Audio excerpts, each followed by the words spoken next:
Hello, in this video we are providing you an overview of how to secure audit policies. Audit policies form the foundation for your controls and environment monitoring in ERP Cloud.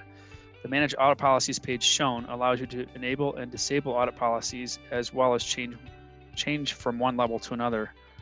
As background, we recommend that the core audit policies, those from Pages and Business, Objects Modifications, Oracle Enterprise Scheduling Services, and so on, all the way through Oracle SOA Suite, be enabled with the audit level set to high prior to go live.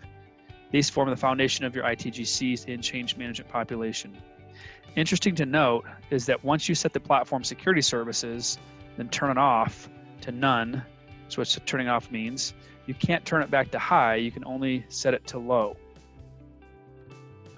Additionally, on this form, the link to configure business object attributes allows for the enabling of hundreds of audit policies throughout the HCM, Financials, and SCM clouds.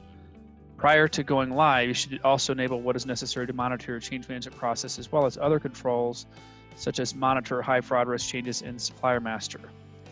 One critical enhancement we have been working for weeks is the auditing of the enabling, change, and disabling of audit policies.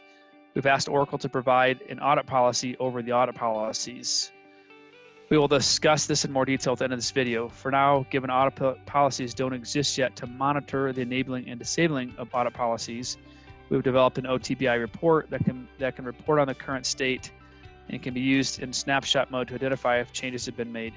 The OTBI report we've developed is better than nothing, but it is not a substitute of full audit trail of changes.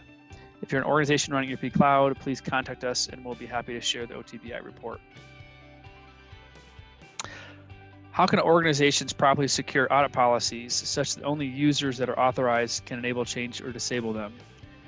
No users who are being monitored via any of the audit policies should have access to them. Having access to them could allow them to disable or change the audit policy, make a change which wouldn't be tracked, and then re-enable the audit policy. The key then is to make sure that no one has access to a role containing the audit policy page that isn't authorized or that is being monitored by one or more of the audit policies. The following roles have access to maintain audit policies as of patch level 20B. There are two challenges organizations face with respect to maintaining audit policies. We'll talk about those in a second. The roles on this slide are Application Implementation Consultant, Financial Supply Chain Manufacturing Application Administrator, and Product Data Steward. Again, this is just as of patch level 20B. That might change as the patches are applied in the future, and access could also be contained in a custom role.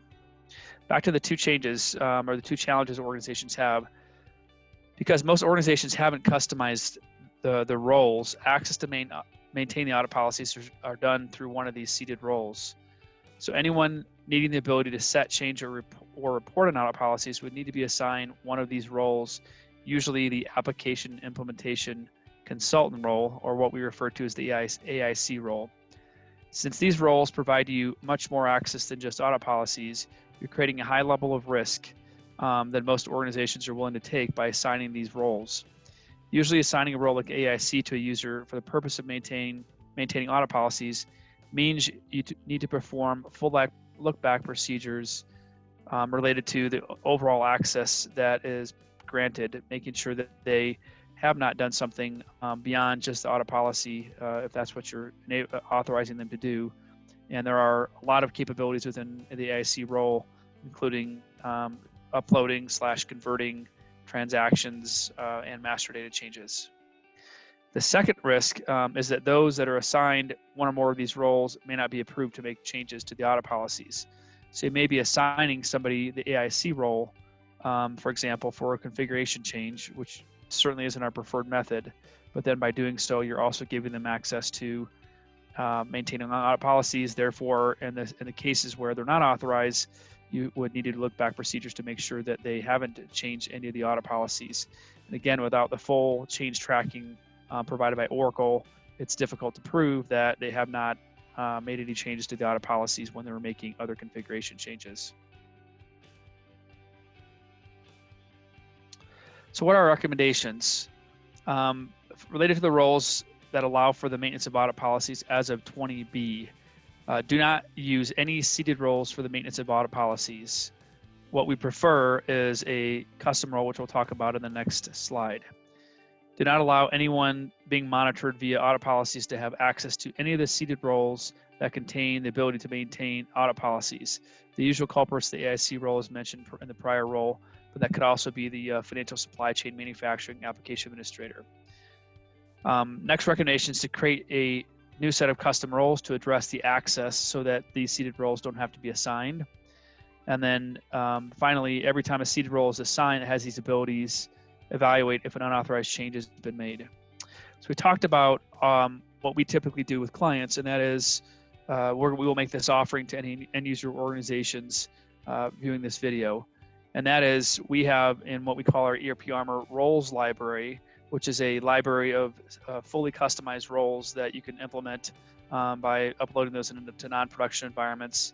And those can be moved from client to client. So we built these roles. We have them in what we call our role design studio, and we can deploy these easily for you if you're an end user organization.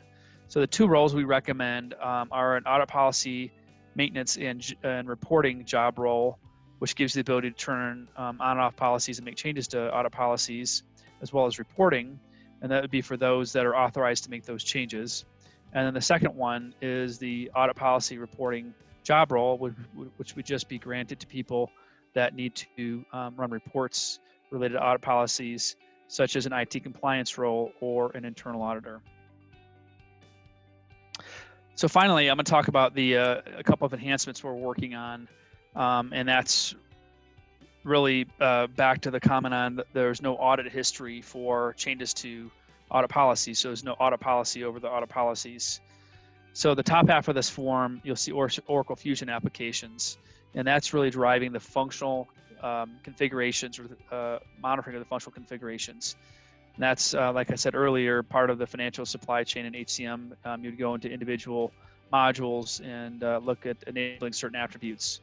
That data is stored in one area or one table, and we actually have the OTBI report that can report on that.